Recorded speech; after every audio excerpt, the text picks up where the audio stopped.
Salut tout le monde. Aujourd'hui je suis en présence donc de mon copain Jason. Yes man, what's up? Et j'ai décidé de lui faire subir pendant environ 1 heure ce que je subis tous les jours. Donc c'est à dire qu'il va porter des boules caisses pendant 1 heure. T'es prêt? Non. Bon vas-y, mets-les. Là, je dois les rouler. Ouais, tu les roules. Je les place. Je tiens à préciser que cette vidéo n'est pas représentative Des malentendants. Oui, surtout qu'en fait, faudrait qu'il ait un peu comme de la musique qui vient dans ses oreilles pour aussi démontrer les acouphènes que j'entends tous les jours. Mais bon, là, c'était un stratagème beaucoup trop complexe à mettre en place. Donc voilà, pour l'instant, on fait que les boules caisses, mais on verra, je pense que ça va être déjà assez difficile pour lui. Tu les as mis? Ouais. T'entends quand même ce que je dis? J'entends un petit peu, mais c'est un peu... Bon, là on est dans un environnement fermé, donc chez nous. Donc voilà, forcément je pense que tu entends quand même plutôt bien. Mais là on va aller compliquer la chose, on va sortir et on va voir comment ça se passe. Voilà, donc on est en route et monsieur râle parce que je lui ai fait mettre les boules caisses aussi dans la voiture. Et il me dit même que ce que je lui fais faire c'est dangereux et que je devrais pas lui faire ça. Mais en fait ma surdité, je l'emmène partout avec moi. Donc même quand je conduis je suis sourde hein. Donc je ne vois pas en quoi c'est dangereux. Mais en tout cas il est là avec ses petits boules caisses. Il est pas très content. Mais c'est pas grave, on va voir comment ça va se passer. Bon Jason, comment ça va jusqu'à maintenant avec tes boules caisses? Je sais absolument rien. T'as pas entendu ce que j'ai dit? J'ai dit comment ça va avec tes boules caisses? Ça va. Ah ok. Est-ce que tu cries comme ça moi, avec moi je veux dire? Le pauvre. Bon alors voilà, on a décidé d'aller au parc Mont-Royal. En fait là il y a tous les tam-tams. Et donc là on est dans la forêt. Qu'est-ce qu'il fait? Oh my god, au secours, j'en peux plus. Mais c'est horrible en fait, on dirait qu'il est ici comme s'il était tout seul dans la forêt. Et il me fout la honte, un truc de malade. En fait quand je lui parle, comme il n'entend pas, il crie ah comme ça. Et tout le monde nous regarde très bizarrement. Hein? Pas vrai? J'entends rien ce que tu dis. Bon. C'est chiant, genre ça fait 1 heure que je fais comme ça. Je sais même pas pourquoi je suis en train de subir ça. Bah tu subis pour savoir ce que ça fait, c'est bien non? J'ai acheté une place de parking, c'était horrible parce qu'il fallait se concentrer pour regarder un peu autour de toi, voir où est-ce que je suis en train de me parquer. En plus il y avait la police juste à côté, j'avais peur qu'il y avait quelque chose qui arrivait. La police m'appelle et que je n'écoute pas, que je n'entends rien. Donc c'est horrible. Et voilà, il est en train de vivre mon struggle quotidien. Moi franchement ça me fait bien rire, c'est comme une petite revanche. En fait tu parles par-dessus moi parce que tu m'entends pas? Bon, on va s'installer bientôt et on va vous continuer notre petite vidéo dans quelques minutes.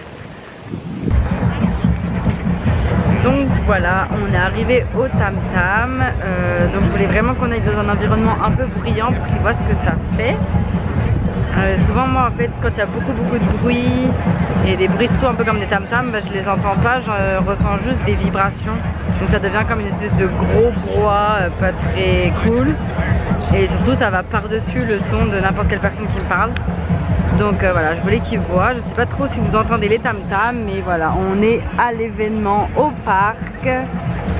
Et ce que je vais faire, c'est que je vais parler en étant un peu dans son dos. Jason est juste là. Et parce qu'il me fait ça très souvent en fait. Il me parle alors que je peux pas voir sa bouche. Et à chaque fois je lui dis que j'entends rien et il comprend pas.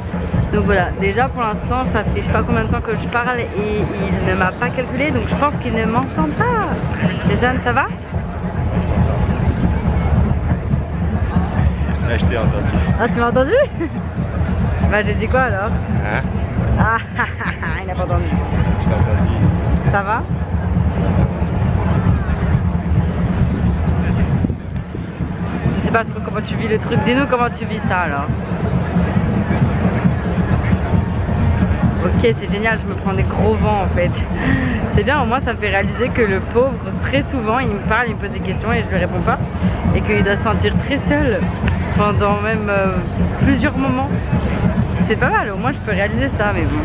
Bon, alors ce qu'on va faire, c'est que le pauvre, ça fait déjà plus d'une heure qu'il a des boules de caisse. Donc on va lui les enlever, on va lui faire profiter un petit peu des tam-tams, le pauvre. Et puis je prendrai son ressenti une fois qu'on sera rentré à la maison. Salut, bon bah alors on est rentré à la maison avec Jason, il n'a plus ses boules de caisse. Et voilà, bah, je voulais savoir un petit peu ton ressenti par rapport à cette expérience parce qu'au final on l'a fait plus d'une heure, on a fait presque toute l'après-midi en fait. Donc voilà, bah, dis-moi un peu ce que tu as ressenti. Bah écoute, c'était très chiant, je referai plus jamais ça, j'aimerais pas le refaire. Ok. Mais si, ça m'a permis de comprendre plus ce que tu ressens tous les jours dans ta vie au quotidien. Ok. Et encore, t'as pas les acouphènes que moi j'ai tout le temps aussi. Ouais, ben, c'est sûr que si j'avais les acouphènes, ça aurait été pire. Genre, là, j'entendais absolument rien, mais j'imagine que si tu avais les acouphènes encore... Bah en fait, là, t'entendais rien, parce qu'avec les boules caisses, ça enlève tous les bruits environnants et tout. Donc c'est comme si t'étais seule avec tes pensées. Exactement. Sauf que moi, je suis seule avec mes pensées et mes acouphènes. Ben, je m'entendais respirer, donc... Bon bah c'est déjà ça au moins, une bonne chose, tu savais que tu respirais. Ouais.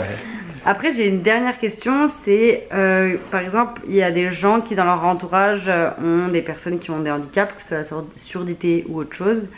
Donc qu'est-ce que tu pourrais conseiller aux proches de personnes qui ont un handicap? Je pense qu'il faudrait juste essayer de mieux comprendre la personne, essayer de se mettre dans les chaussures de la personne en question qui a le handicap. Essayer de faire des efforts, par exemple, moi j'ai compris qu'il faudrait que je fasse plus d'efforts, d'articuler, de parler plus fort, parce que quand je marchais, je t'entendais pas.